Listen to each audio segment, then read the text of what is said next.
ज़्यादातर तो हमारे पास वो पेशेंट्स आते हैं जिनका कोलेस्ट्रॉल लेवल ज़्यादा होता है और वो हाइपरलिपिडीमिया से परेशान होते हैं। पर क्या हाइपोलिपिडीमिया वाले पेशेंट्स को भी कुछ सिग्निफिकेंट डाइटरी टिप्स की आवश्यकता है? हाइपोलिपिडीमिया क्या होता है ये हमने ऑलरेडी अलग वीडियो में डिस्कस किया और उसकी क्या इंपॉर्टेंस है इसको डिस्कस किया है। आज कुछ डाइटरी टिप्स हम उनको देंगे ताकि ये हाइपोलिपिडीमिया वाले पेशेंट बहुत ज़्यादा परेशान ना हो।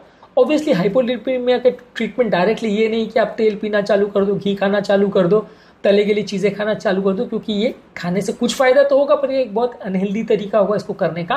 तो आज हम कुछ हेल्दी टिप्स आपको देंगे, अगर किसी व्यक्ति को हाइपोलिपिडीमिया है तो वो इसका पालन कर सकता है।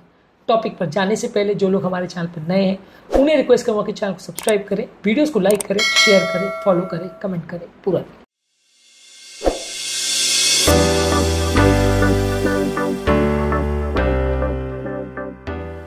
हाइपोलिपिडीमिया पर डिस्कस करना ज़्यादातर अनयूजुअल है। ज़्यादातर लोग हाई कोलेस्ट्रॉल पर ही ज़्यादा डिस्कस करते हैं, ज़्यादातर लो लिपिड लेवल्स पर, क्योंकि इससे इतने ज़्यादा प्रॉब्लम्स होते नहीं है तो लोग बात नहीं करते हैं।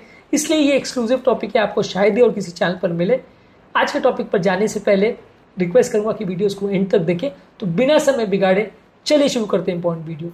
तो जैसा कि मैंने कहा कि आपको अनहेल्दी चीज़ें नहीं खानी है, आपको तली गली समोसे कचौरी वाली चीज़ें और पिज़्ज़ा बर्गर ये सब खा के अपनी तेल की कमी को पूरा नहीं करना है। हेल्दी फैट्स आपको लेना है, जैसे एवोकाडोज, नट्स ले सकते हैं जैसे बादाम है, अखरोट है, पिस्ता है, ये सारी चीज़ें देखते हैं। सीड्स ले सकते हैं जैसे flax seeds, chia seeds, olives ले सकते हैं। इसमें आपको अनसैचुरेटेड फैट्स, खासकर मोनो अनसैचुरेटेड और पॉली अनसैचुरेटेड फैट्स मिलेगा, जो कि आपका लिपिड लेवल बढ़ाता है लेकिन हेल्दी वे में बढ़ाता है। तो इससे आपका कोलेस्ट्रॉल लेवल्स उतना ज़्यादा नहीं बढ़ेगा और उसका आपका खासकर एलडीएल या बैड कोलेस्ट्रॉल लेवल्स थोड़ा बढ़ेगा लेकिन रीजनेबल लेवल्स पर बढ़ेगा और आपको उतना ज़्यादा नुकसान नहीं करेगा। इसके अलावा फैटी फिशेस ले सकते हैं जैसे salmon, mackerel, tuna, trout, sardine fishes ले सकते हैं। इसमें ओमेगा 3 फैटी एसिड्स होता है जो कि दूसरे और हेल्थ बेनिफिट्स करता है।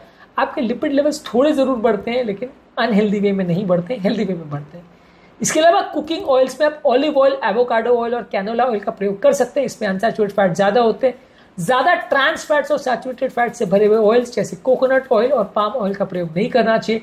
ये बहुत ज़्यादा इन्फ्लेमेशन भी बॉडी में प्रोड्यूस करते हैं और हाइपोलिपिडेमिक पेशेंट्स का कोलेस्ट्रॉल बढ़ाने के चक्कर में ये आपको और 25 तरह के नुकसान कर जाते हैं। इसके अलावा आप होल ग्रेन्स लीजिए, whole wheat bread, brown rice, quinoa, oats, barley, ये सारी चीज़ें लीजिए। ये सारे आपकी ओवरऑल हेल्थ को बढ़ाते हैं, ओवरऑल आपका न्यूट्रिशन बढ़ाते हैं, तो इससे आपको हेल्दी फाइबर्स मिलते हैं। इसके अलावा आप फ्रूट्स और वेजिटेबल्स लीजिए, ये विटामिन, मिनरल्स, एंटीऑक्सीडेंट्स और फाइबर में रिच होते हैं जो कि ओवरऑल आपकी हेल्थ बढ़ाते हैं। तो इस माध्यम से यदि आपका ओवरऑल बॉडी में कोलेस्ट्रॉल अगर बनता है, क्योंकि इसमें भी कुछ हद तक ट्राइग्लिसराइड्स और शुगर्स ये सारी चीज़ें होती है बॉडी में जाके वो कोलेस्ट्रॉल में कन्वर्ट हो सकती है, तो ये हेल्दी तरीका है बॉडी को खुद ही इनिशिएट करवाने का कि अपना कोलेस्ट्रॉल बनाए जितनी उसको ज़रूरत है, उससे ज़्यादा ना बनाए। इसके अलावा आप लेग्यूम्स और दाल ले सकते हैं, जैसे दाल है, बीन्स है, चने हैं, ये सारी चीज़ें ले सकते हैं। ये सारी चीज़ें फाइबर और प्रोटीन में काफ़ी रिच होते हैं और ये आपको काफ़ी हेल्दी न्यूट्रिएंट्स देते हैं, जिससे आपका लिपिड लेवल इंप्रूव होता है, ओवरऑल हार्ट हेल्थ भी इंप्रूव होता है और आपके नुकसान नहीं पहुंचाते हैं। इसके अलावा आप दूध से बने हुए प्रोडक्ट्स ले सकते हैं। ज़्यादातर कोशिश करिए कि लो फैट डेयरी प्रोडक्ट्स लीजिए। हाई फैट डेयरी प्रोडक्ट्स जो है उसमें कोलेस्ट्रॉल कंटेंट काफ़ी ज़्यादा होता है और वो थोड़ा सा अनहेल्दी हो जाता है। लो फैट डेयरी प्रोडक्ट्स लीजिए और उसमें साथ में विटामिन डी और कैल्शियम के फोर्टिफाइड करने के बाद यदि हम दूध लेते हैं तो वो ज़्यादा हेल्दी और ज़्यादा फायदेमंद हो सकता है। इसके अलावा आपको प्रोसेस फूड्स या केमिकल डले हुए फूड जिसमें बहुत ज़्यादा शुगर, नमक और ऑयल्स डले हुए होते हैं या बहुत ज़्यादा इसमें अनहेल्दी केमिकल्स डले होते हैं उनको अवॉइड करना चाहिए। बहुत ज़्यादा मीठी चीज़ें भी अवॉइड करनी चाहिए। ज़्यादातर लोगों को लगता है कि मीठी चीज़ें खाने से हमारा शुगर लेवल बढ़ेगा तो कोलेस्ट्रॉल लेवल अपने आप बढ़ जाएगा, तो लेवल्स अपने आप ठीक हो जाएंगे, लेकिन ये शुगर कई अनहेल्दी चीज़ें भी बॉडी में करता है, बहुत सारे सिस्टम को डैमेज करता है, इंसुलिन रेजिस्टेंस प्रोड्यूस करता है, डायबिटीज़ प्रोड्यूस कर सकता है, जिससे आपको थोड़ा बहुत फ़ायदा हो या ना हो नुकसान बहुत ज़्यादा हो जाएगा। इसलिए इसको शुगर वाली चीज़ों को ज़्यादातर अवॉइड ही करें तो अच्छा है। इसके अलावा हाइड्रेशन को प्रॉपरली मेंटेन करिए, पानी ज़्यादा पीजिए। इसके अलावा आप पानी के बदले हर्बल टी या इन्फ्यूज वाटर ये सारी चीज़ें ले सकते हैं, ये भी थोड़ा हेल्दी है। इसके अलावा आपको पोर्शन कंट्रोल करने की आवश्यकता है, बहुत ज़्यादा मात्रा में खाना मत खाइए।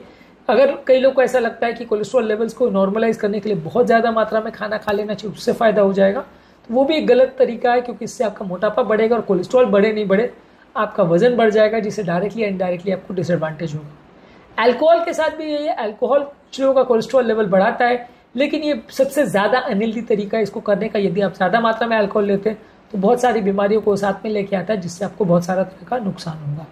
फिर भी यदि अगर आपको लो कोलेस्ट्रॉल लेवल या हाइपोलिपिडीमिया का प्रॉब्लम है तो आप एक डाइटिशियन को मिल सकते हैं, आपके कार्डियोलॉजिस्ट को मिल सकते हैं और उसको इम्प्रूव करने की जरूरत है या नहीं, इस एस्पेक्ट को डिस्कस कर सकते हैं। ज़्यादातर लो लिपिड लेवल से उतना ज़्यादा कोई प्रॉब्लम नहीं होती है और ये कॉमन मिसकंसेप्शन है कि उससे आपका शरीर खराब हो जाएगा या उससे आपके सेल मेम्ब्रेन नहीं बनेंगे। ज़्यादातर उसके लिए जितना कोलेस्ट्रॉल की आवश्यकता होता है बॉडी वो बना ही लेता है, तो इसलिए इतना ज़्यादा नुकसान मोस्ट पेशेंट्स में नहीं होता है। खासकर उन पेशेंट जिनको अगर कार्डियोवैस्कुलर प्रॉब्लम्स वगैरह की हिस्ट्री है तो उनको तो बिल्कुल ही बहुत ज़्यादा बढ़ाने वाले कोलेस्ट्रॉल वाली चीज़ों करने का ज़रूरत नहीं है। अगर फिर भी अगर आपको कोई इश्यूज़ और आप बढ़ाना चाहते हैं तो आपकी हेल्थ केयर प्रोफेशनल डाइटिशियन की हेल्प लें तो ज़्यादा अच्छा है। आज के टॉपिक में हमने बात करी कुछ इंपॉर्टेंट यूजफुल डाइटरी टिप्स हाइपोलिपिडीमिया यानी लो लिपिड लेवल वाले पेशेंट्स के बारे में। उम्मीद करूंगा कि आज के टॉपिक में कुछ नया जानने को मिला होगा। हाइपोलिपिडीमिया क्या होता है, कैसे डिफाइन करते हैं और क्या इसमें ट्रीटमेंट की आवश्यकता है, इस पर हमने अलग वीडियो में बात करी है, इनको जरूर चेकआउट करें। टॉपिक एंड करने से पहले जो लोग हमारे चैनल पर नए हैं उन्हें रिक्वेस्ट करूँगा कि चैनल को सब्सक्राइब करें, वीडियोज़ को लाइक करें, शेयर करें, फॉलो करें, कमेंट करें, पूरा देखिए।